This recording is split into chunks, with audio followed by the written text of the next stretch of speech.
श्रीलंका में सरकार के कुछ फैसलों के कारण अर्थव्यवस्था का नाश होना शुरू हुआ था, लेकिन वक्त पर सही फैसले नहीं लेने के कारण संकट तेजी से बढ़ता चला गया। श्रीलंका के राष्ट्रपति गोटबाया राजपक्षे के खिलाफ लोगों का गुस्सा उफान पर है। 2.2 करोड़ की आबादी वाला ये देश सन 1948 में आज़ादी मिलने के बाद के अपने अब तक के सबसे बड़े आर्थिक संकट से जूझ रहा है।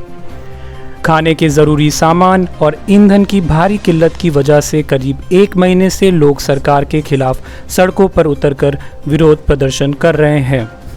इस दौरान उनकी पुलिस से भी झड़प हो रही है। महिंद्रा राजपक्षे के प्रधानमंत्री पद से इस्तीफा देने के बाद उनके समर्थकों की प्रदर्शनकारियों के साथ झड़प हो गई, जिसमें 8 लोगों की मौत हो गई और 200 से अधिक लोग घायल हुए हैं। सरकार ईंधन सहित दूसरे ज़रूरी सामान का आयात नहीं कर पा रही है क्योंकि उसका विदेशी मुद्रा भंडार खाली हो गया है। लोगों को घंटों की बिजली कटौती का सामना करना पड़ रहा है।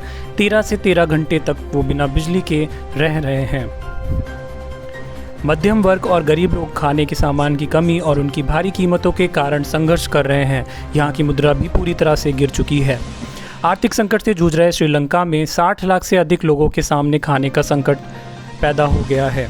इस मुश्किल परिस्थिति में श्रीलंका के लिए भारत इस साल विदेशी सहायता का प्रमुख स्रोत रहा है। भारत हर संभव मदद करने की कोशिश कर रहा है।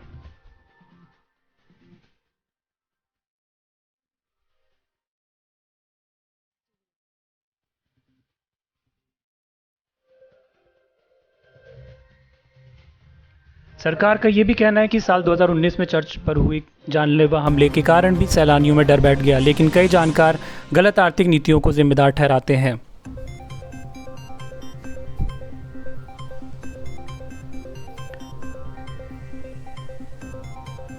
श्रीलंका में दूध की भारी किल्लत हो गई है। दूध की कमी की वजह से कीमतों में आसमान्य रूप से बढ़ोतरी हुई है और 1 किलो दूध के लिए लोगों को करीब 2000 रुपये देने पड़ रहे हैं। लोग 400 ग्राम दूध खरीदने के लिए 790 रुपये तक दे रहे हैं।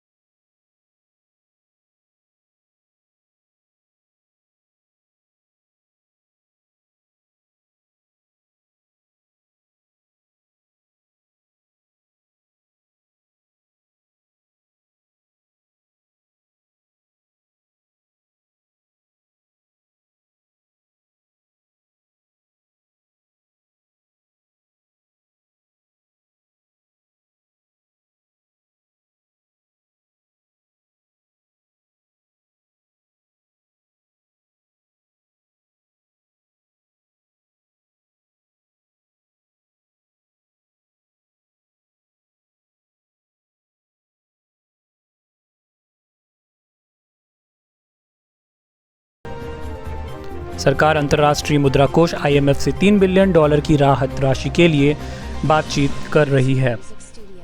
श्रीलंका पर विदेशी कर्ज बढ़कर $51 बिलियन हो गया है। इसमें से $6.5 बिलियन चीन का है।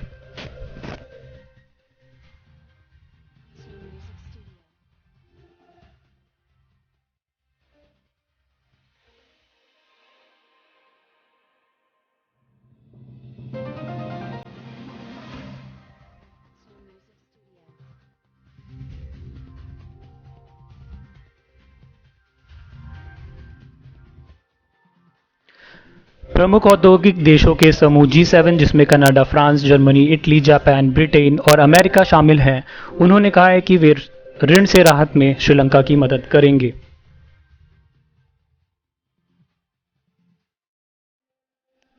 आम आदमी की बात करें तो उन्हें भी काफ़ी परेशानियों का सामना करना पड़ रहा है। ईंधन व पेट्रोल व डीजल डलवाने के लिए उन्हें लंबी कतारों का सामना करना पड़ रहा है। यहाँ तक कि उन्हें अपनी ही गाड़ियों में 5 से 6 दिन तक सोकर गुजारा करना पड़ रहा है।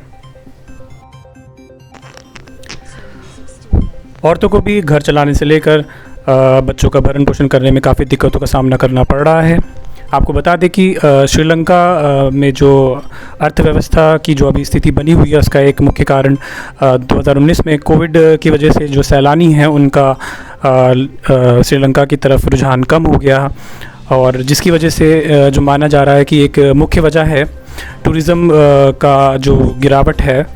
सैलानियों की जो संख्या में गिरावट हुई है 2019 से, वह भी एक मुख्य कारण माना जा रहा है। श्रीलंका में जो मौजूदा अर्थव्यवस्था जो संकट मंडरा रहा है, उसका एक मुख्य कारण इसको भी माना जा रहा है।